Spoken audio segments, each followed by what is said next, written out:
Hello everybody, मैं Sujit sir. कैसे हो आप सभी? एक बार पुनः क्लास 9 की हिस्ट्री के बुक की वीडियो नंबर 6 में आज हम लोग चर्चा करेंगे। टॉपिक है रेन ऑफ टेरर, आतंक का राज। किसके पीरियड को कहते हैं? रॉबस्पियर, मैक्सिमिलियन रॉबस्पियर, जैकोबिन की जो गवर्नमेंट बनी उसके पीरियड्स को फ्रांस के इतिहास में आतंक का राज के रूप में जाना जाता है।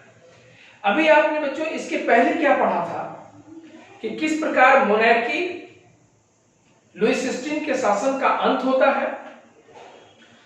फ्रांस कॉन्स्टिट्यूशनल मोनार्की होती है, limit the power of king, but constitutional monarchy के बाद भी राजा अपने पावर को रिस्टोर करने का प्रयास करता है।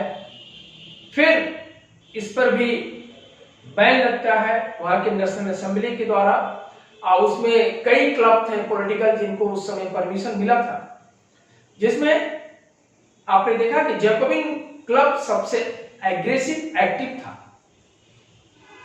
वह आगे बढ़ करके आता है। पूरी तरह से कॉन्स्टिट्यूशनल मोनार्की का एंड हो गया। फ्रांस बिकम रिपब्लिक, एक नेशनल असेंबली जो बनी। अब उसमें आपने देखा कि जो उसके मेंबर्स थे पहले की अपेक्षा सभी मेल को वोट करने का राइट्स मिला। सभी से मतलब 21 इयर्स एंड अबव। इसके पहले था 25 इयर्स। अब जब रिपब्लिक बन गई तो 21 इयर्स एंड अबव सभी को वोट करने का राइट है सरकार को, और जो टैक्स नहीं पे कर रहा है वो भी दे सकता है, लेकिन मेल को राइट है। बच्चों ध्यान रखना, वुमेन्स को अभी वोट करने का राइट्स नहीं मिला। इसके साथ नेशनल असेंबली का नाम कन्वेंशन हो गया। कन्वेंशन के समय में कई इंप्रूवमेंट हुए, कई वर्क हुए, लेकिन इसी कन्वेंशन की सरकार अर्थात जैकोबिन क्लब की गवर्नमेंट जो बनी मैक्सिमिलियन रॉबस्पियर की लीडरशिप में, उसके कार्यों के द्वारा वहां की जनता बड़ी परेशान हो गई, जिसकी वजह से न केवल सरकार के जो पॉलिटिकल मेंबर्स थे वह, आम जनता भी, किसान भी, मिडिल क्लास के लोग भी, फर्स्ट स्टेट सेकंड स्टेट तो त्रस्त था ही, ये लोग भी नाराज हो गए। क्या कारण था उसके पीछे? इन सब विषय वस्तुओं को देखिए कि Robespierre followed the policy of severe control and punishment. बड़ा स्ट्रॉन्ग रूल किया, बहुत सारे ऐसे पॉलिसी बनाए जिसमें पनिशमेंट करना किन लोगों को, जो फर्स्ट स्टेट और सेकंड स्टेट के ऐसे लोग थे जो जैकोबिन गवर्नमेंट की बात को नहीं मानते थे, उसमें बिलीव नहीं करते थे। और इसी में ऐसे मिडिल क्लास के लोग या उसके गवर्नमेंट के खुद के लोग जो उसकी बात को नहीं फॉलो अप करते हैं, उनको भी सीवियर कंट्रोल एंड पनिशमेंट दिया गया। Clergy, noble class member of the other political party, even of his own party were arrested. उसके पार्टी के लोग भी अरेस्ट हो रहे हैं और सजा भी मिल रही है, एक रिवोल्यूशनरी कोड बना करके। जिसकी जैसी सजा है वैसी उसको सजा मिल रही है। अगर मौत की सजा है तो गुलेटिन में भी चढ़ा रहे हैं, जैसा कि गुलेटिन की सजा लुईस 16 को मिली 1793 में, डिवाइस टू एग्जीक्यूट। क्योंकि ये क्या था उस समय कि दो पोल्स, गुलेटिन पर फांसी की सजा कैसे मिलती थी, क्योंकि डॉक्टर गुलेटिन ने इसका आविष्कार किया, इसीलिए इसका नाम है गुलेटिन। गुलेटिन से सीधे मतलब है मौत की सजा। बच्चों इसमें दो पोल होते थे, और देखो बहुत पेंटिंग वगैरह पर मत जाना, विचार पर और कॉन्सेप्ट पर जाना। और इसमें एक तरह से ऊपर एक सोर्ड टाइप का धारदार एकदम पैनी नुकीला साप ये लगा दिया जाता था। और यहां पर क्या होता था कि व्यक्ति के गर्दन को यहां डाल दिया जाता था, और ये सोल्ड ऊपर से नीचे आती थी, पेंच के द्वारा कसता था, उसको मौत की सजा हो जाती थी। जिस पर पहला 1793 में जैकोबिन गवर्नमेंट ने और उसकी कॉन्स्टिट्यूशन ने लुईस 16 को सजा दी, और उसी के कुछ ही दिनों बाद उसकी रानी को भी यही हासिल हुआ। और आगे चल करके ऐसे तमाम other political parties, first state, second state के लोग जो भी बात को नहीं सुनते हैं, उन सबको बुलेटिन की सजा दी जाती है, जिससे आम पब्लिक में एक डर और भय इस नई सरकार के प्रति बन गई और उस सरकार के प्रति मिडिल क्लास में एक नया आक्रोश, असंतोष कह लीजिए, गवर्नमेंट के प्रति जन्म लिया। इसीलिए इसके 1 ईयर्स के पीरियड को 1793-94 को रेन ऑफ टेरर, आतंक के राज के रूप में जाना जाता है बच्चों। इसमें 1 नंबर, 3 नंबर, 5 नंबर के भी क्वेश्चन बनते हैं। कौन सी पीरियड से, ये भी पूछ सकता है। What do you know about rain of terror? किस गवर्नमेंट को रेन ऑफ टेरर कहते हैं? जैकोबिन के गवर्नमेंट को। कौन लीडर था? Maximilian Robespierre.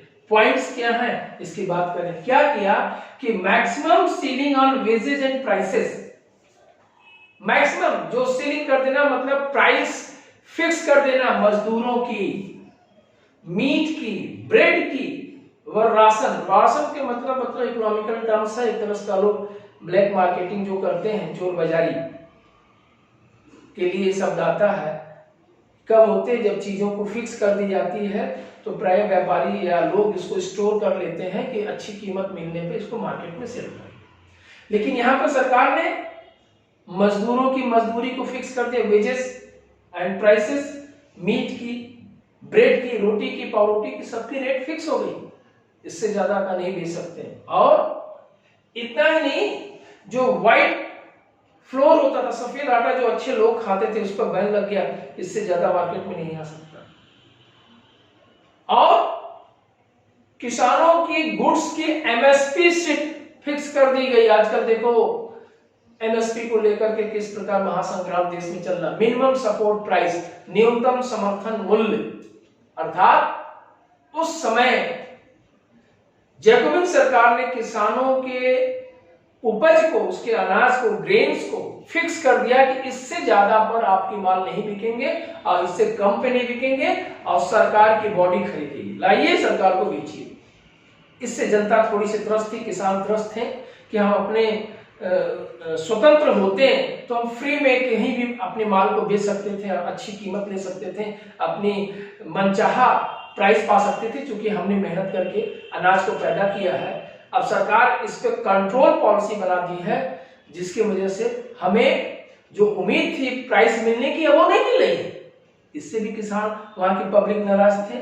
Force selling of food grains, force लगा करके, सेना लगा करके फूड ग्रेन्स की प्राइस को सेलिंग कर दी गई, अर्थात फिक्स कर दी गई, इससे ज्यादा नहीं बेचा जाएगा। अगर इससे ज्यादा बेचने का किसी किसान ने प्रयास किया तो उसको सजा मिलती थी। इंस्टेड ऑफ ट्रेडिशनल, और क्या अगला कदम लिया? मानसेयर, मतलब वहां के लोगों को आपने देखा पहले ड्रेस कोड चेंज किया था प्रीवियस वीडियो में।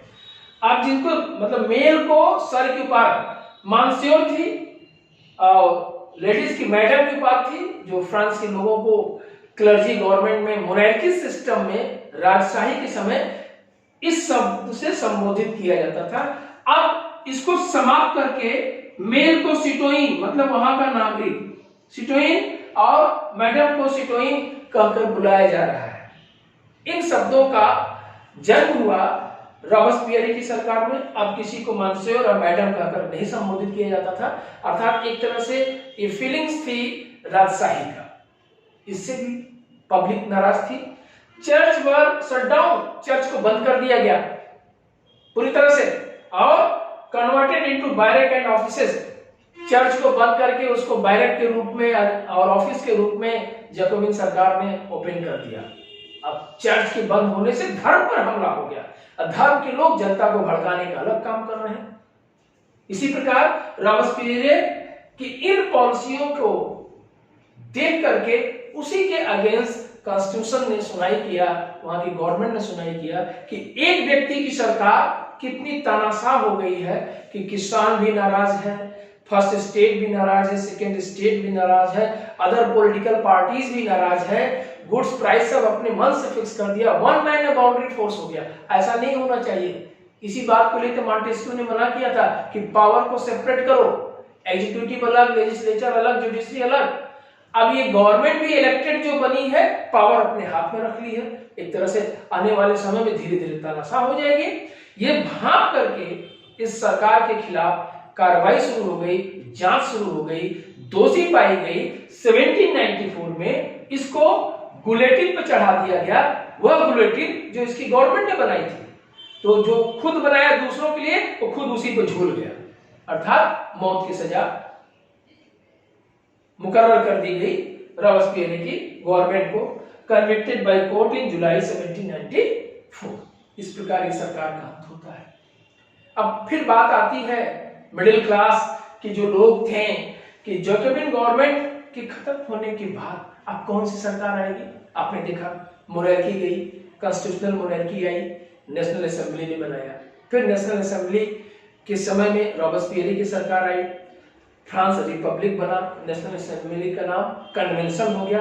अब इसके बाद जो सरकार बनी उसको डायरेक्टरी रूल्स कहते हैं। डायरेक्टरी रूल्स क्या मतलब है, ये देखिए, directory rules France 1794 to 1798। With the fall of Jacobin government, wealthier middle class rose to power। जो wealthier middle class थे, जो रिच थे, पैसे वाले थे, पावर में धीरे धीरे आना शुरू कर दिया। इन्होंने सोचा है कि जो जैकोबिन गवर्नमेंट एक व्यक्ति के हाथ में सत्ता थी, उसके वजह से वो तानाशाह रही थी। अब जो एग्जीक्यूटिव होगी, जो गवर्नमेंट की हेड होती है कार्यपालिका, उसमें एक व्यक्ति के द्वारा सरकार नहीं बनेगी, बल्कि डायरेक्टरी के रूल्स होंगे, जिसमें directory is made up of the 5 members. 5 व्यक्तियों की सरकार बनी, और वो भी the 2 elected legislative council, 2 legislative council के द्वारा 5 मेंबर्स की सरकार बनेगी।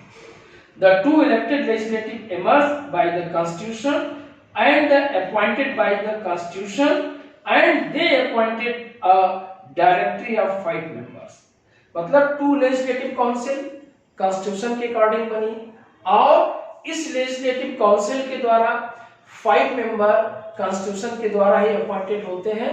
इस प्रकार हम देखते हैं 1794 में जो गवर्नमेंट आती है उसको कहते हैं डायरेक्टरी रूल इन फ्रांस, जो 1798 तक थी।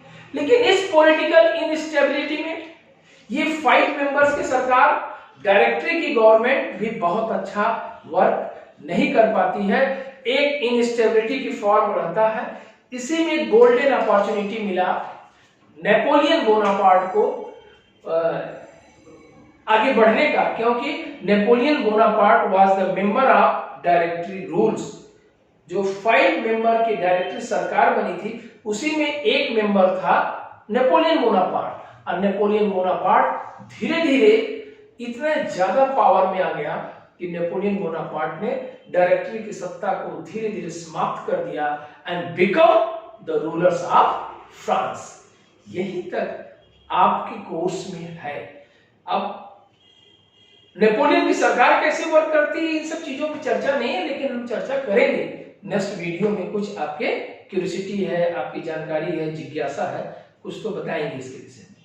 इसके बाद जो अगला यूनिट है आपके फ्रेंच रिवॉल्यूशन का, वुमेन्स का क्या कंट्रीब्यूशन था, वुमेन्स ने फ्रांस की क्रांति में क्या रोल किया, कैसा था, इन सब विषयों पर चर्चा करेंगे हम अपने नेक्स्ट वीडियो में। बच्चों, आप स्वस्थ रहिए, प्रसन्न रहिए, अपना खूब ख्याल रखिए, खूब मस्ती से पढ़िए।